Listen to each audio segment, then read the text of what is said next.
This is VOA News. Reporting by remote, I'm Joe Ramsey. Ukrainian President Volodymyr Zelensky on Wednesday asked the head of the United Nations to help save the lives of the remaining wounded Ukrainians trapped underneath the giant Azovstal steel plant in battered Mariupol. In a statement, quote, "The lives of the people who remain there are in danger," Zelensky told Antonio Guterres by phone after thanking him for a successful UN and Red Cross-led evacuation this week.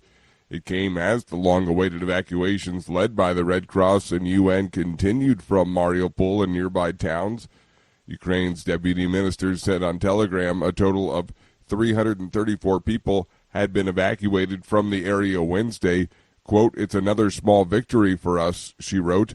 Meanwhile, fierce battles with Russian troops continued to rage at the Azovstal plant, where Ukrainian soldiers have been holed up for weeks.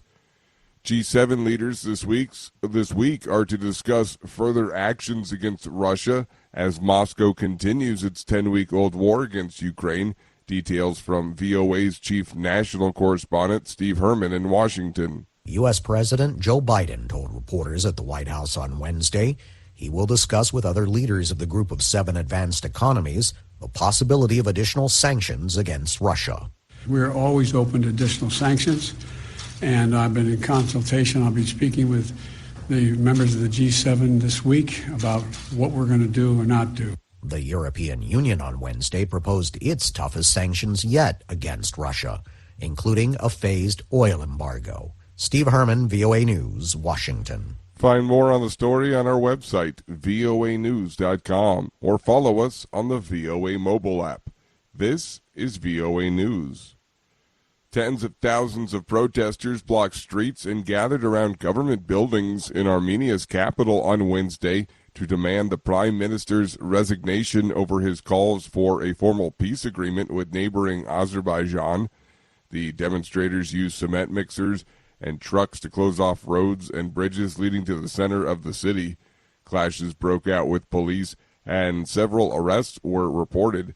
Anti-government demonstrations have been occurring almost daily since April 17th. The prime minister became a renewed target of rancor after he spoke in parliament about the need to sign the peace deal with Azerbaijan. The two countries have clashed for decades over a separatist region which is part of Azerbaijan but has been under Armenian control since the early 1990s. In the U.S., AP sources say Donald Trump Jr. has spoken with the committee investigating the January 6, 2021 U.S. Capitol riot.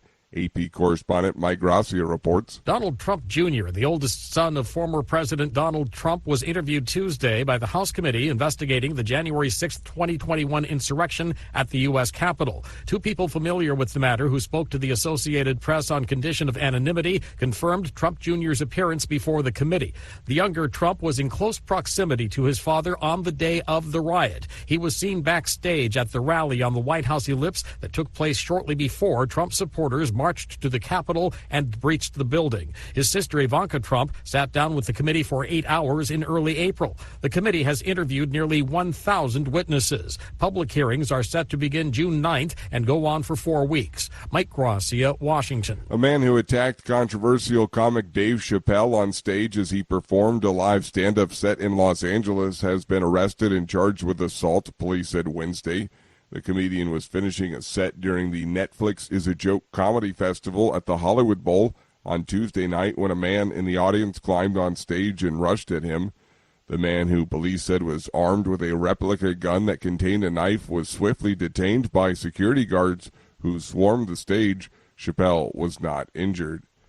Recapping our top story, Ukrainian President Volodymyr Zelensky on Wednesday asked the head of the United Nations to help save the lives of the remaining wounded Ukrainians trapped underneath the giant Azovstal steel plant in battered Mariupol.